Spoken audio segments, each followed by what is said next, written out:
Swarnasri kitchen. మీ స్వర్ణ. అందరూ ఎలా ఉన్నారండి? బాగున్నారా? మేమైతే చాలా చాలా బాగున్నాము. ఈరోజైతే నేను ఎండు చేపలు అండ్ వంకాయలతోటి చేస్తున్నానండి. స్మెల్ వస్తాయి, ఎలా తింటారు అని అనుకునే వాళ్ళకి ఇట్లా చేసుకోండి. ఈ రకంగా చాలా అంటే చాలా టేస్టీగా సూపర్ అంటే సూపర్గా ఉంటుంది. స్మెల్ కూడా రాదండి. నేనైతే ముందుగానే ఇగో వంకాయలను అయితే ఉప్పు నీటిలో వేసుకొని ఇలా కట్ చేసుకొని ముక్కలుగా తీసుకున్నాను అనమాట. ఉప్పు నీటిలో వేసుకోవడం వల్ల నల్లబడవు అండ్ ఇంకా కండ్ర కూడా ఎక్కువండి. ఇది ఇంకా ఎండు చేపలు కూడా శుభ్రంగా క్లీన్ చేసుకున్నాను. ఇప్పుడు నెక్స్ట్ రెసిపీలోకి వెళ్ళిపోదాం రండి. ముందుగా మనం ఎండు చేపల్ని కొంచెం లైట్గా వేయించుకోవాలండి. ఏం వేసుకోదు, ఊరికనే ఇవ్వండి. వేగిపోయాయి అన్నమాట. తీసేసుకుంటున్నాను ఒక బౌల్లో.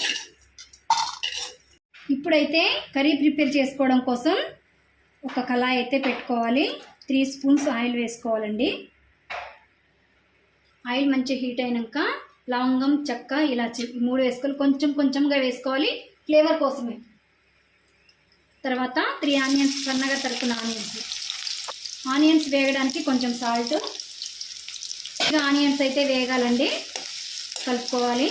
మూత వేసుకొని ఆనియన్స్ మంచిగా వేగనివ్వాలి. ఆనియన్స్ అన్నీ ఇలా మంచిగా వేగాక 1 స్పూన్ పసుపు, 1 స్పూన్ అల్లం వెల్లిపాయల పేస్ట్ ఫ్రెష్ది బాగా కలుపుకొని అల్లం వెల్లిపాయల పేస్ట్ పచ్చివాసన పోయే వరకు వేగనివ్వాలి. అల్లం వెల్లిపాయల పేస్ట్ మంచిగా వేగిపోయి అరోమాటిక్ సూపర్ అంటే సూపర్గా వస్తుంది. ఇంకా చేపల్ని మంచిగా క్లీన్ చేసుకున్నాను. వాటర్ వేసుకొని 3 టైమ్స్ ఈ చేపని కూడా తాలింపులో వేసుకోవాలండి. ఒక 1 మినిట్ తిప్పుకొని ఒక 1 మినిట్ మూత వేసుకొని చేపలను కూడా కొంచెం లైట్గా వేగనివ్వాలి. అప్పుడు చూడండి అసలు కూర చాలా బాగుంటుంది. మూత తీసాను. మంచిగా అవి అంతా మంచిగా వేగాయండి. ఇప్పుడు ఒక రెబ్బ కరివేపాకు, వంకాయ ముక్కలు,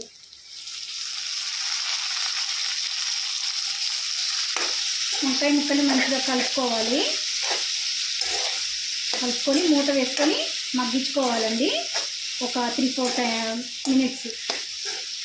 మూత తీద్దామండి, చూద్దాం. ఒక కూర చూసారా మంచిగా సూపర్ అంటే సూపర్ వాసన అయితే సూపర్ వస్తుందన్నమాట. ఇప్పుడు పచ్చిమిర్చి చిలికడగా చేసుకోవాలి. ఇలా బాగుంటుందండి. టమాటో 3 టమాటోస్ తీసుకున్నాను. ఇది కూడా ఇలా ముక్కలుగా చేసుకొని వేసుకోవాలి. ఇప్పుడు కర్రీకి సరిపోయేంత సాల్ట్, 1 స్పూన్ కారం, అంటే మీరు తగ్గట్టుగా ఎలా తింటారో దానికి తగ్గట్టు మీరు వేసుకోండి. బాగా కలుపుకొని టమాటా ముక్కలు మెత్తబడాలండి.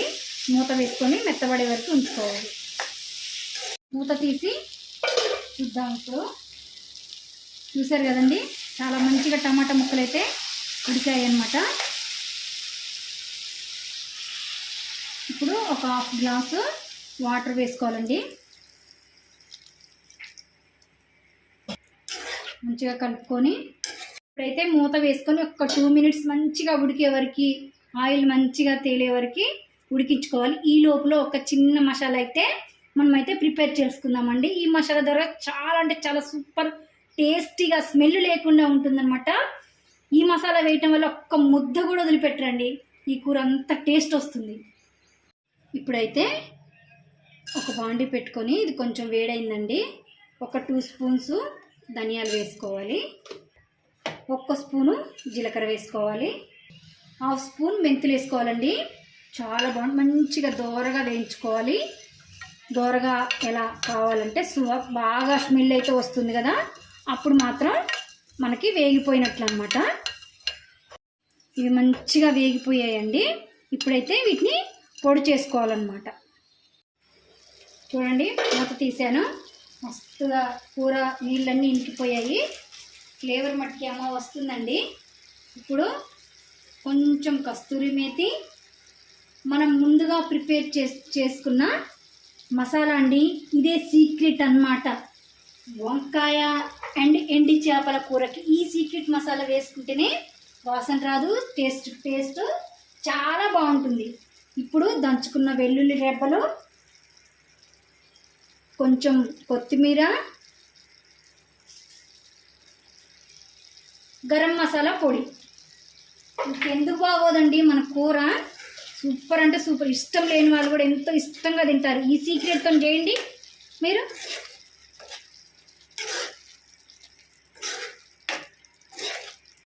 కూర చూద్దామండి.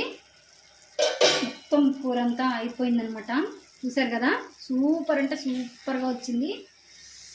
వేడివేడి అన్నంలో ఇలా వేసుకొని తింటే సూపర్ ఉంటుందండి. ఇంతేనండి, సింపుల్ అండ్ టేస్టీ సూపర్ వంకాయ ఎండు రొయ్యల కాంబినేషన్ అదిరిపోద్ది అనమాట.